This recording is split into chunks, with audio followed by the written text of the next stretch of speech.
Welcome back to our English class, dear learners. Hope you are well, and I am also well by the grace of Almighty God. Dear learners, today I am going to take your English first paper class. Our today's unit 14 and unit's title Art and Music, and our today's lesson 1 and lesson's title What is Beauty. So, dear learners, we are going to read our passage. So, at first you have to take your English first paper books and listen my reading. Unit 14 Art and Music, lesson 1 What is Beauty?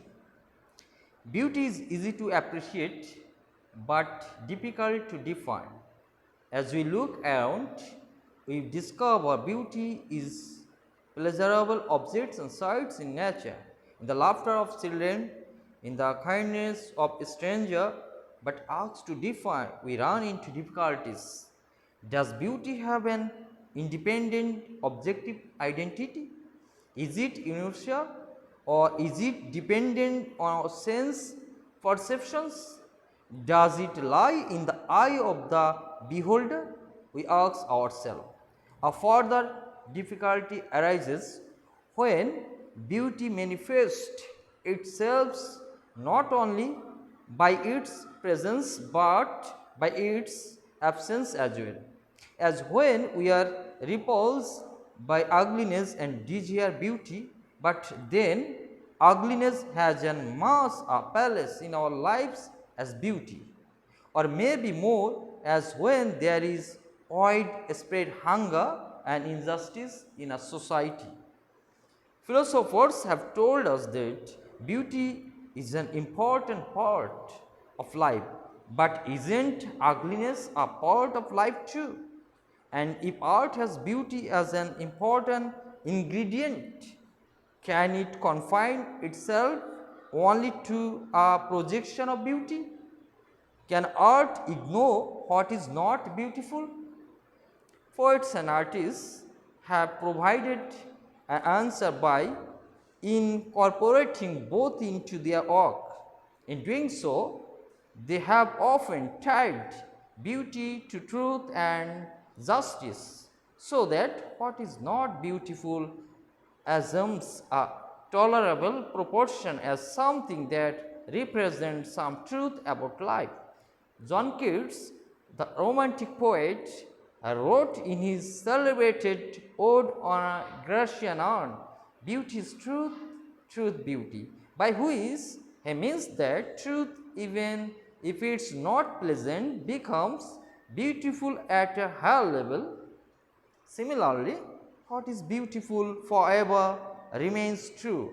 Another meaning in the context of the Grecian urn, an art object, is that truth is a condition of art. Poetry in every language celebrates beauty and truth. So, does art? Here are two poems from two different times that present some endearing ideas about beauty and truth. The poems by Lord Byron, an English poet of the Romantic tradition, and Emily Dickinson, an American poet who wrote about the human sense, love and death. So now I will read out the two poems of two poets. At first, I will read out by Lord Byron's poem. The poem's name, She Walks in Beauty. She walks in beauty like the night of cloudless climes and starry skies, and all that's best of dark and bright. Meeting her aspect and her eyes, thus mellowed to that tender light, which heaven to gaudy day denies. On shade the more, on ray the less, had half impaired the nameless grace, which waves in every raven trace, or softly lightens all her pace, or thoughts scenerily sweet express, how pure, how dear their dwelling place. and on that shake and over that brow, O soft, so calm yet eloquent.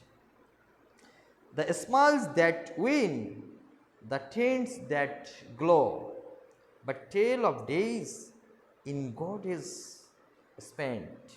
A mind at peace with all below, a heart whose love is innocent. Now, I will read out another poem, I Died for Beauty by Emily Dickinson. I died for beauty, but was scarce adjusted in the tomb. When one who died for truth was lain in an adjoining room, he questioned softly why I failed for beauty. I replied, and I for truth, the two are on. We brethren are, he said. And so, as kinsmen meet tonight, we talked between the rooms until the moss had reached our lips and covered up our names. Dear learners, we have already finished our reading.